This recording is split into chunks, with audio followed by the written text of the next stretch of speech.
उत्तर प्रदेश में मतदाता सूची को लेकर अब तक का सबसे बड़ा अपडेट आज यानी 6 जनवरी को सामने आया है। चुनाव आयोग ने स्पेशल इंटेंसिव रिवीजन यानी एसआईआर के बाद प्रदेश की पहली ड्राफ्ट मतदाता सूची जारी कर दी है और इसके साथ ही जो आंकड़े सामने आए हैं उन्होंने सियासी गलियारों से लेकर आम जनता तक सभी को चौंका दिया है। क्यों कट गए इतने नाम? इस ड्राफ्ट सूची में 2 करोड़ 89 लाख मतदाताओं के नाम वोटर लिस्ट से हटा दिए गए हैं। ये कोई छोटा आंकड़ा नहीं है। यह संख्या कई राज्यों की कुल आबादी से भी ज्यादा है। चुनाव आयोग के मुताबिक इनमें से 46 लाख से ज्यादा मतदाता ऐसे हैं जिनकी मौत हो चुकी है, जबकि 2 करोड़ 17 लाख मतदाता राज्य छोड़कर कहीं और शिफ्ट हो गए हैं या पलायन कर गए हैं। इसके अलावा 25 लाख से ज्यादा नाम ऐसे हैं जो एक से ज्यादा जगहों पर दर्ज पाए गए। अब सवाल यह उठता है कि आखिर इस पूरी प्रक्रिया में क्या हुआ, क्यों इतने बड़े पैमाने पर नाम कटे और जिनके नाम कट गए हैं उनके पास अब क्या विकल्प बचता है। चलिए पूरा प्रोसेस आपको विस्तार से बताते हैं।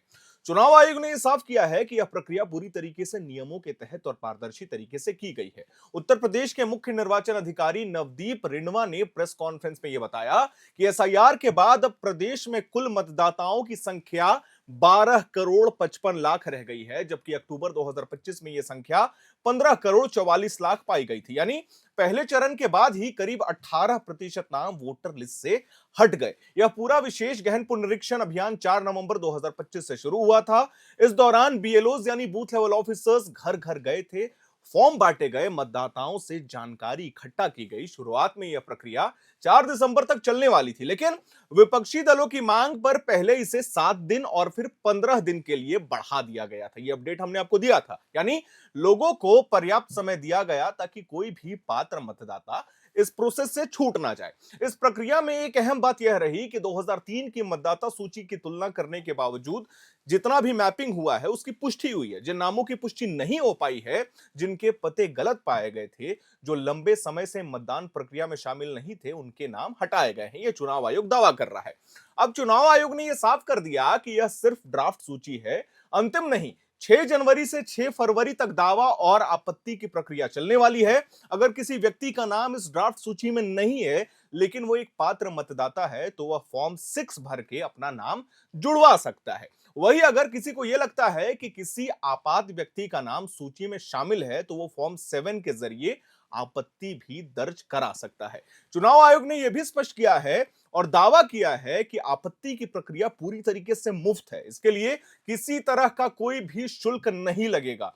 लोगों की सुविधा के लिए हेल्पलाइन नंबर 1950 भी वहां जारी किया गया है, जहां कॉल करके जानकारी ली और दी जा सकती है। इसके अलावा मतदाता अब ECINET मोबाइल ऐप के जरिए भी ये देख सकते हैं कि उनका नाम ड्राफ्ट वोटर लिस्ट में है या नहीं है। यानी अब सिर्फ दफ्तरों के चक्कर काटने की जरूरत नहीं है, मोबाइल फोन से भी यह काम किया जा सकता है। लेकिन प्रश्न कुछ और है, हम उस पे अंतिम में आएंगे। अंतिम में आपसे ये सवाल जवाब भी लेंगे कि क्या है। लेकिन इसी को ध्यान में रखते हुए आयोग ने शहरी क्षेत्रों में विशेष कैंप लगाने की योजना भी बनाई है, ताकि ज्यादा से ज्यादा लोग अपना दावा, आपत्ति और प्रक्रिया में शामिल हो सके। अब बात करते हैं जिलावार आंकड़ों की, तो कुछ जिलों में वोट कटने का प्रतिशत बेहद ज्यादा है। लखनऊ जिले में करीब 30% वोट कट गए हैं। लखनऊ की बात कर रहा हूं। पहले यहां मतदाताओं की संख्या लगभग 40 लाख थी, जो अब घटकर 27,94,000 रह गई है। इसी तरह बलरामपुर जिले में 25.98% और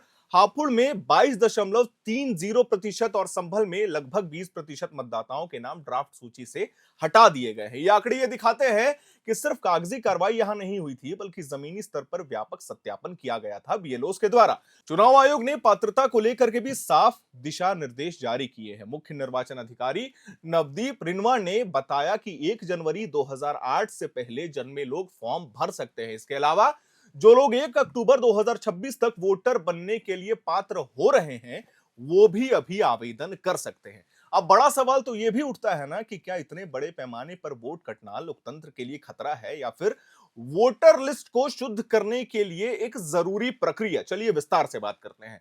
चुनाव आयोग का कहना है कि मृत मतदाता, डुप्लीकेट नामों और जो भी लोग पलायन करके शिफ्ट कर गए हैं, उसके लिए यह प्रोसेस यानी कि एसआईआर का जो प्रोसेस है वो जरूरी था। इसमें फर्जी मतदान की आशंका कम हो जाती है। एसआईआर का मकसद यही है कि मतदाता सूची साफ हो, सटीक हो और भरोसेमंद बने। वही दूसरी ओर विपक्षी दल इसी पूरी प्रक्रिया पर सवाल लगातार उठा रहा है। उनका कहना है कि इतने बड़े पैमाने पर नाम कटना संदेह पैदा करता है और इससे वास्तविक मतदाता प्रभावित हो सकते हैं। इसी वजह से दावा आपत्ति की अवधि भी जो है वो बढ़ा दी गई है और लोगों को दोबारा मौका दिया जा रहा है। चुनाव आयोग ने यह भरोसा दिलाया है कि कोई भी पात्र मतदाता अगर इस प्रक्रिया में छूट गया है या उसका नाम हमसे गलती से हट गया हो तो उसका नाम जरूर जोड़ा जाएगा, बशर्ते समय रहते वो फॉर्म भर दे। अब ध्यान देने वाली बात यह है कि 6 मार्च 2026, क्योंकि इसी दिन उत्तर प्रदेश की अंतिम मतदाता सूची जारी की जाएगी। उसके बाद उसी सूची के आधार पर आने वाले चुनाव जो है वो कराए जाएंगे। इसीलिए